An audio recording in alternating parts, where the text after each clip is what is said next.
calls. You'll eventually get the 20% back. That Silver Connect card is going to pay her co-payments. Remicade, I believe, is an injectable, and her hospitalization co-payments. And tell them to turn his Part B on.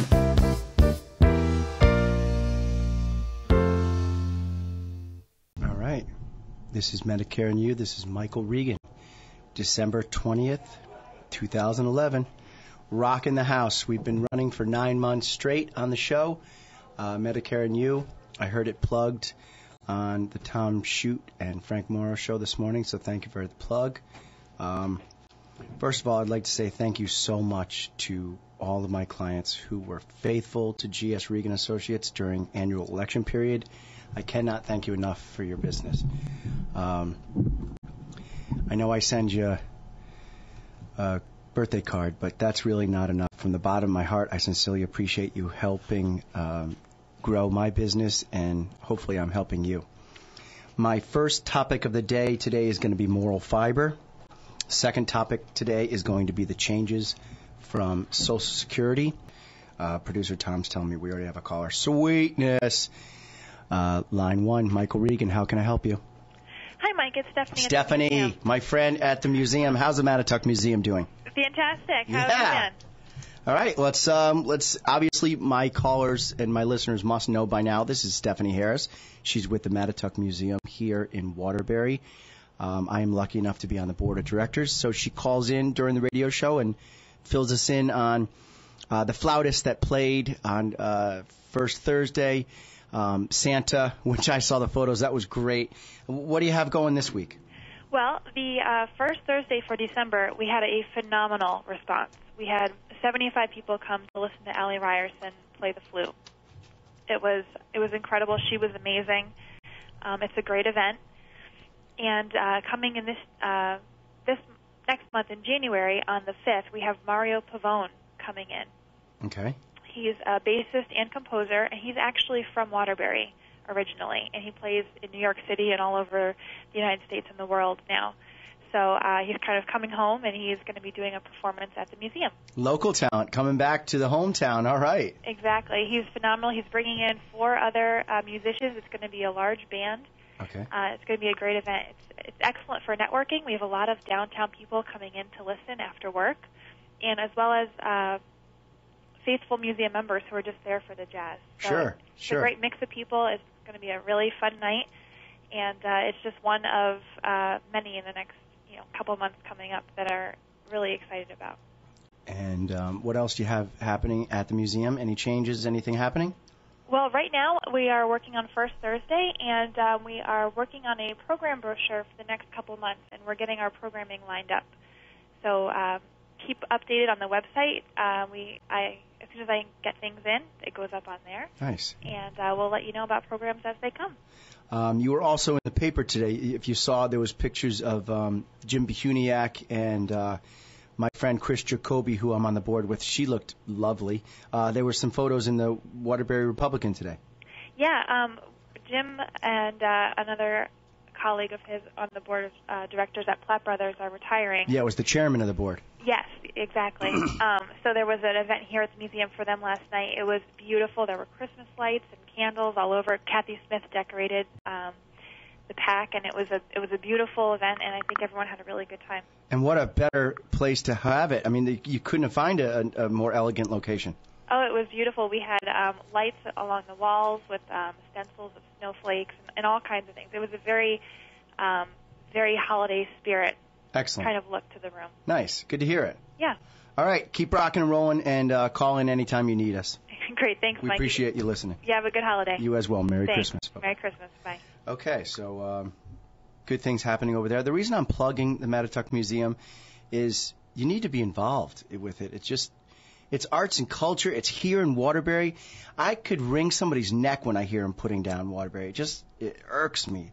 Do something positive. Don't say something negative. All right.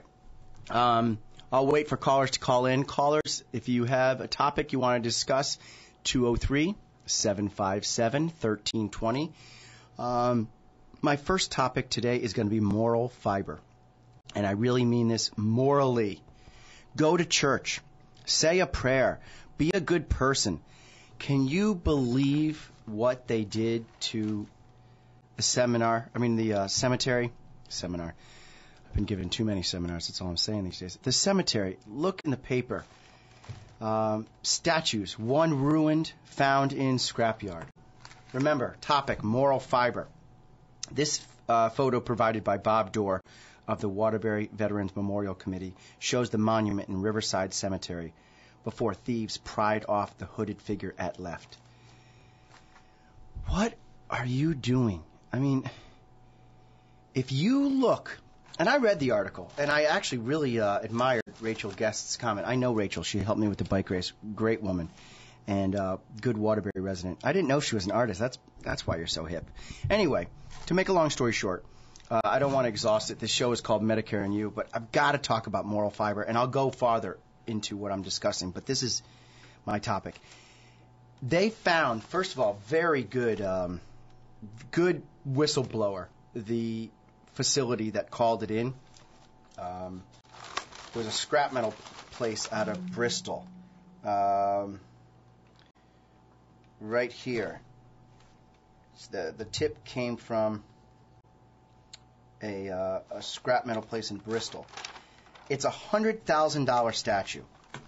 They took the time to pry it off. I'm not going to say anybody's names. It's in the paper. You can figure that out. Just think about the hours. For $1,500 is all they got. Right here. Police solved the case after receiving a tip from Liberty Recycling, a scrapyard in Bristol. First of all, good people. I like Albert Brothers a lot. Burton and I know each other, but good people over here at the scrapyard. They obviously said there's no way these kids could have it, and the story just didn't jive. Liberty employees said that they were handling their grandmother's estate and found the monument in her garden. They cut the statue up, which either is a heck of a good sawzall for you woodworkers out there, or a cut-off saw, which is extremely expensive, or a steel blade on a skill saw. So think about it. These thieves in the middle of the night take the time to go to a statue. That's got to be at least a 6 or 7 hour project. Getting the statue, cutting it up, bringing it to the recycling yard for $1,500. There was 2 of them. Hopefully there's more the police will catch. But if it's just these 2 people, moral fiber, do they have any? Are they thinking of anything other than just crime? Just disgusting. And the whole curling fire thing, we'll go over that next show. I don't have enough time for that. But what were they thinking? Oh, yeah, let's burn something down. That's. If you look at the $1,500 they got, divide it by 2 people, that's $750 each, okay? For $750, they couldn't have just hustled, cutting some lawns, leaf blowing, raking. How much does a rake cost at Ocean State Job Lot? $15, $20? You buy a rake, you go knocking on doors. Plenty of my seniors need their leaves raked. The show is called Medicare and You. My listeners are seniors. Annual elections period's over, so I don't have to call you Medicare beneficiaries anymore. Medicare eligible beneficiaries. I'm calling you seniors. Think about it. These 2 thieves could have hustled for a good straight week and earned $750. Instead of now having to pay for attorney fees for, I have 7-year-old twins. Man, am I going to have to stay on top of them. I'm working here. I'm out all day working. Who is educating our kids to teach them to steal from a cemetery?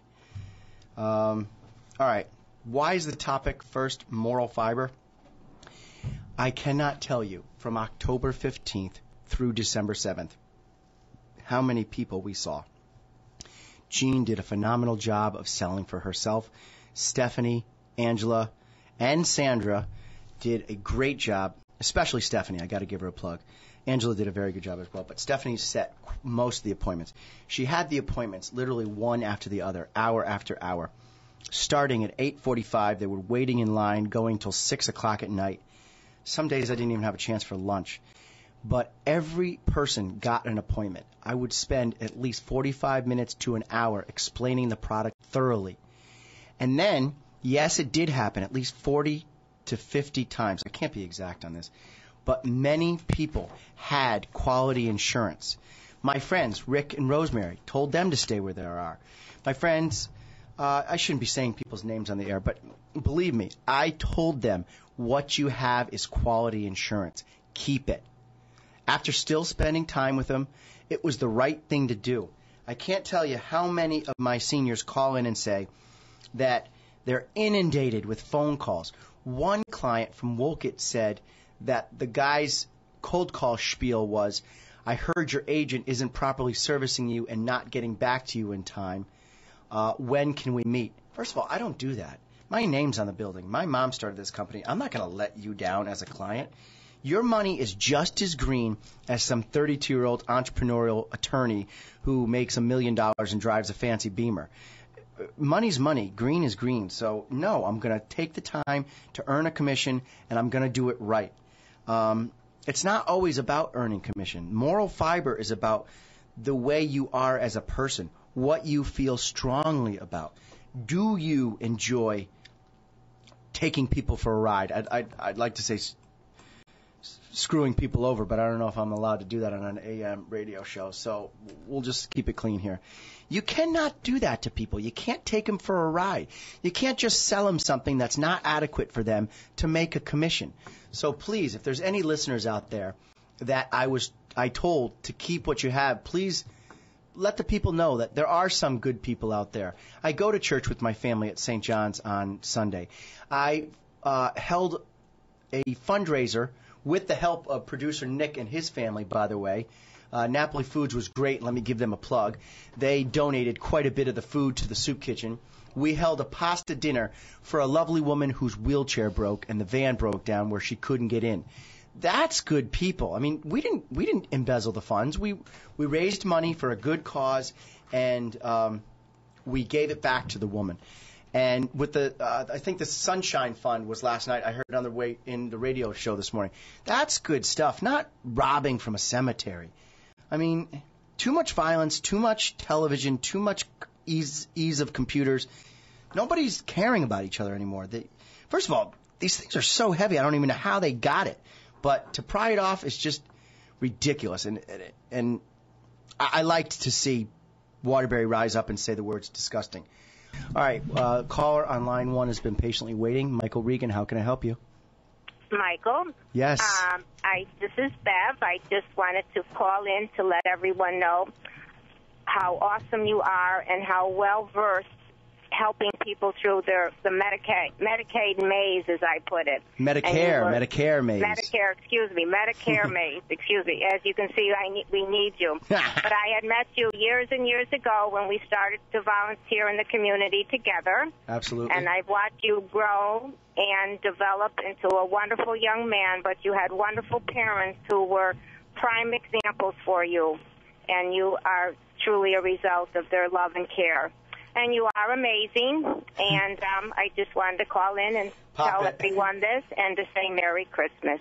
God bless you. You're such a good person. Please tell the people what I did. That's the whole moral fiber thing. Yes. Did I just sell you something? What? Tell them. Well, I know who this is. The plan that I had, you said, was awesome, and I was to keep it. And I guess I've been grandfathered in. They no longer even have this plan. And then with my prescription writer, I had let lapse, of which I did not know that when you let something lapse, you then now have to have a forfeit. And I thought, well, this is fine. I'm paying for my own one prescription, but Medicare doesn't look at it that way. But I knew none of this, so you informed me, and I still need to be educated. But you were wonderful and explained everything and got me back on track. Right. It's I know exactly who this is, and you are a good friend of mine. We were on that charitable committee for a long time. It's the right thing to do. You don't do that to people. Yes. If you're going to make $127, you don't take somebody and take them out of a grandfathered-in plan just for a commission. Several other people didn't follow this rule of thumb. I hope I didn't lose any clients during the annual election period, but at least 40 to 50 people I told, no, what you have is a good plan. Keep it. Yes. Yeah. Thank you. Thank Absolutely. you. And I wish you a Merry Christmas. Thanks for your time. And I wish you as well and your family. God bless. Have a great day. Bye, Beth. Thank you. All right.